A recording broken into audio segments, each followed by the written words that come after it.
Hello everyone. Let's discuss today's The Hindu editorial page. The first article is a call for disability inclusion that must be heeded.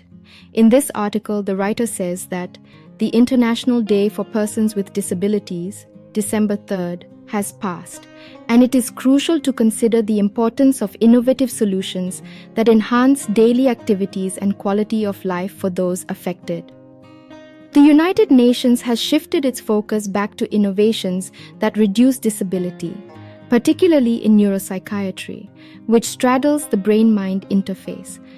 Neuropsychiatric disorders such as autism, ADHD, and intellectual disability are disabling and present across the lifespan.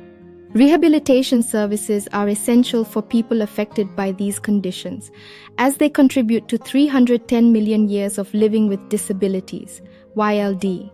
However, they have not been prioritized in countries and are traditionally under-resourced. Rehabilitation services must be designed to address the wide spectrum of neurological and mental health problems, rather than being narrow in concept and specialist-led.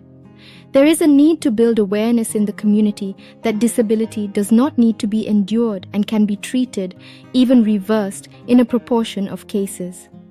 There is also a need to encourage medical professionals, medical service providers, and public health professionals to consider rehabilitation as an essential service. Rehabilitation across the lifespan requires a range of professionals, including physical and occupational therapists, speech and language therapists, psychological therapists, and professional caregivers.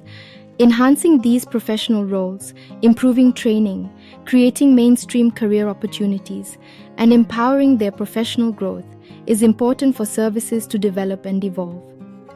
Unique paradigms of care have emerged through scientific advances, such as non-invasive brain stimulation, NABS procedures, repetitive transcranial magnetic stimulation, RTMS, and neuroimaging techniques. These treatments have proven to be useful in the care and rehabilitation of neurological and mental health conditions.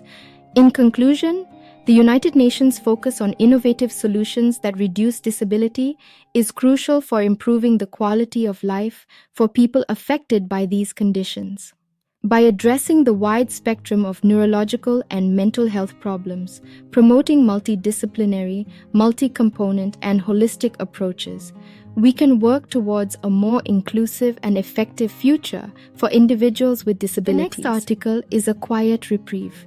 India did well to work its channels with Qatar away from the limelight. In this article, the writer says that the Qatari Court of Appeals has reduced the capital punishment for 8 former Indian naval personnel, a significant relief for the men and their families. The government has been pursuing diplomatic channels for leniency, but the upholding of the conviction is disappointing.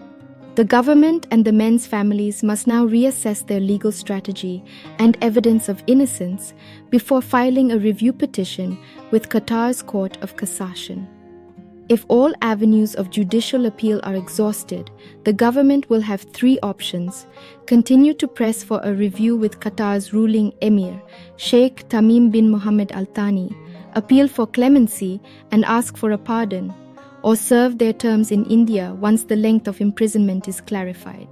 This process requires the government to be seen as pursuing diplomatic and political efforts at the highest level to convey the extent of the men's priority for India.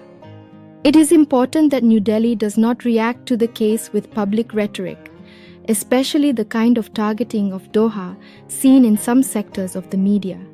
If the case implicates the men, it is important to consider an appropriate review of any operations that could jeopardize Indians overseas.